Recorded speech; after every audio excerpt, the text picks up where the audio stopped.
Ladies and gentlemen, one and all, the main event. Look at this. I can barely fit this in the camera. This is a review and an unboxing of the 2-pack Batman vs. Bane. This is Todd outdoing himself. Or redoing himself, I guess, would be more correct. This is going to be a very clumsy unboxing, both because these are difficult figures to unpack, and from the size of this 2-pack, and also the size of my current disc. So we're gonna slice off those little disc adhesives.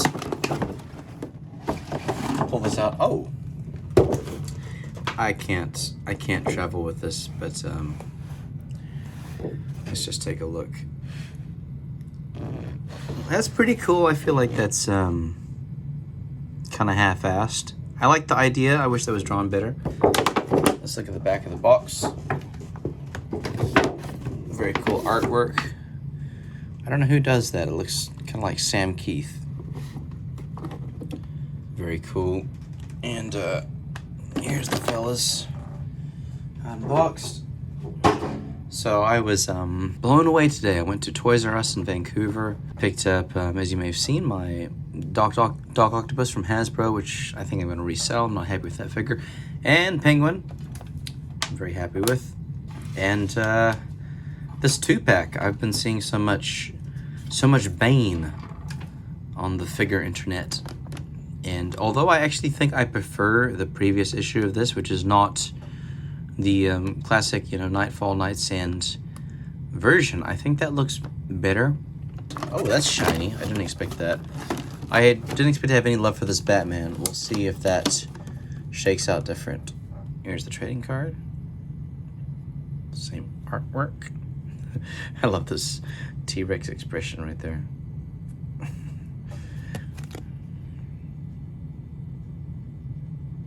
Pummels him ruthlessly. Well, we're gonna reenact that, aren't we? Here we go.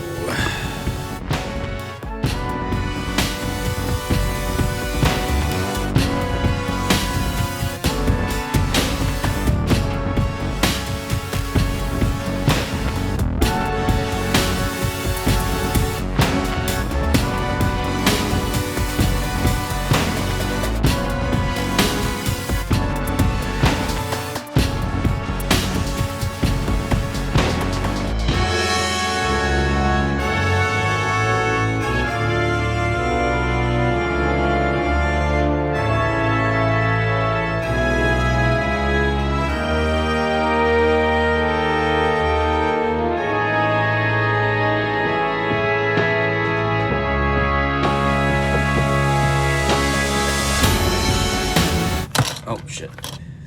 All right.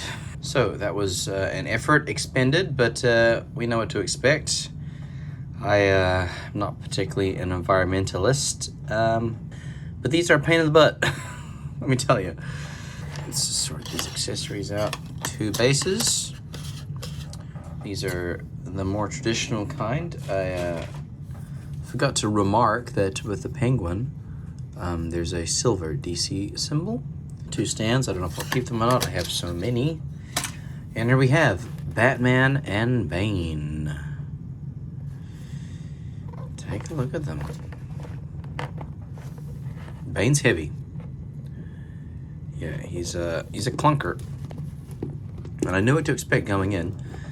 I don't like the oversizing of Bane.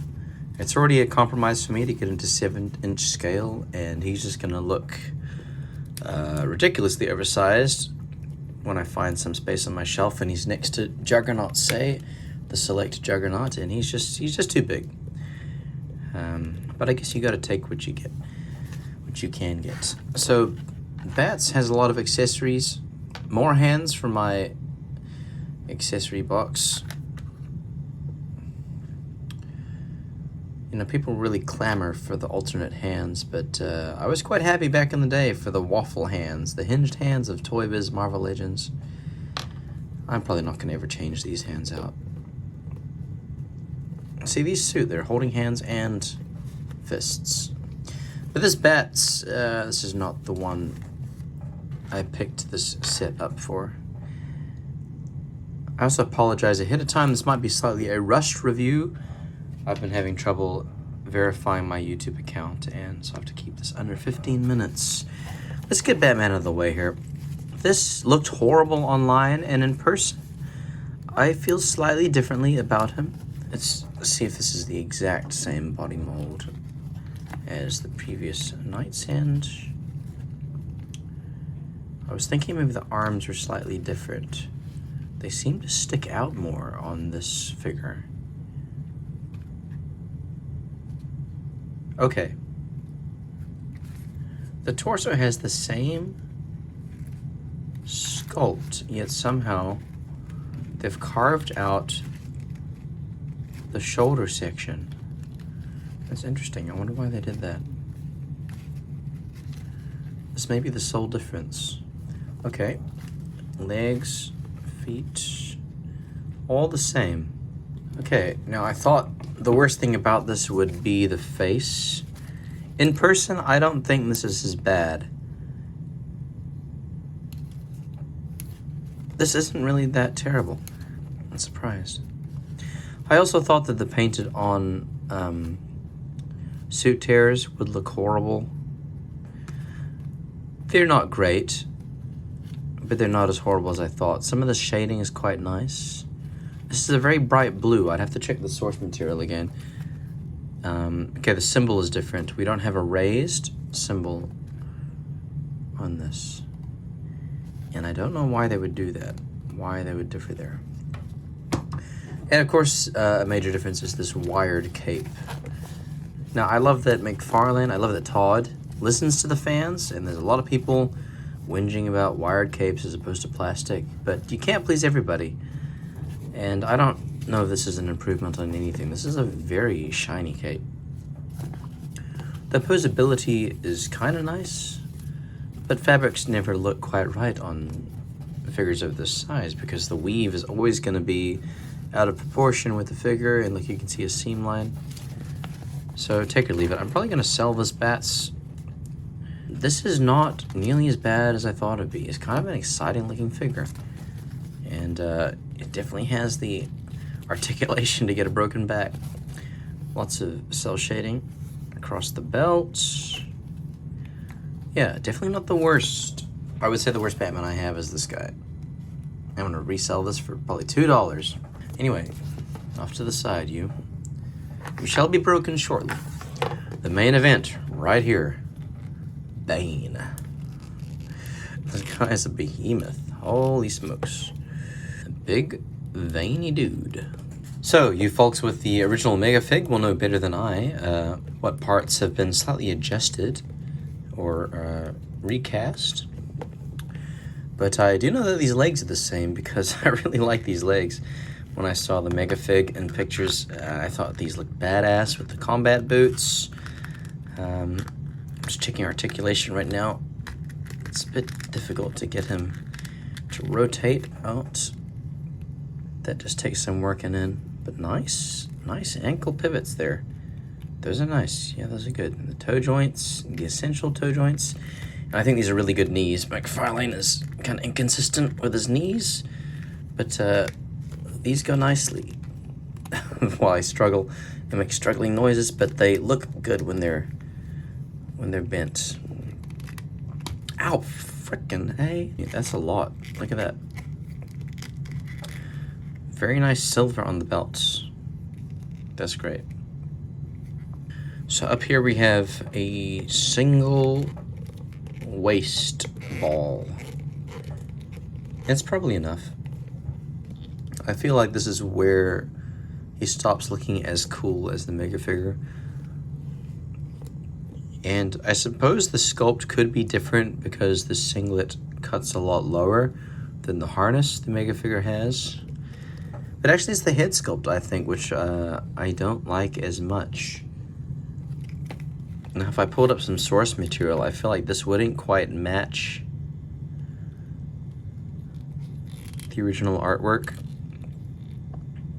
And while the Mega Fig is based on a different run, a very modern, maybe short-lived run, I think it looks a lot cooler. Anyway, this piping here runs through this stuck-in pit, which is a different piece. One piece with this, I suppose, and runs up into here. Now, just feeling this, I worry that it will at some point weaken and break. I don't know how the Megafig works, but I don't love the fragility of this feeling. I feel like this plastic is gonna come off. I suppose it'd be an easy fix with some plastic glue. There's enough slack in it. I don't think the tension's on it all the time. This is nicely molded. This feels almost like separate pieces. Forced on and glued on. It probably is, because this would be separate. Yeah, this is separate, and that's nice. It feels like there are actually these little metal nodes going into Bane's medulla, or whatever. He gets a bit of forward and back there. He can't look up hardly at all, and he can look down quite a lot. He's the open hands by default, and he has the fists here. They're okay, nothing to complain about. Unless these were supposed to be holes for the knuckles. These are clearly white. As is tradition, oh my gosh, different from the figure inside. These are skin holes. Oh, that was kind of a cool pose, look at that. So this guy's a beast, he's oversized, and that's something I don't particularly love, but at the same time, pretty badass. This is raised. The cell shading, I don't know how I feel about it. In spots like that, it's distracting. These streaks here, I think, look pretty cool. I love the texture of the legs. I love the belts. Ooh, oh my gosh, that's disturbing. His vertebrae is poking through his skin. The hair application, I feel like Legends have the same problem with Wolverine, whether to sculpt those on, whether to just scratch him in like that. It adds to the hideousness of Bane, I think. These scratchy hairs, plus the very veiny, dark wash. He's kind of a monster. Let's see if we can get him in the iconic brachial.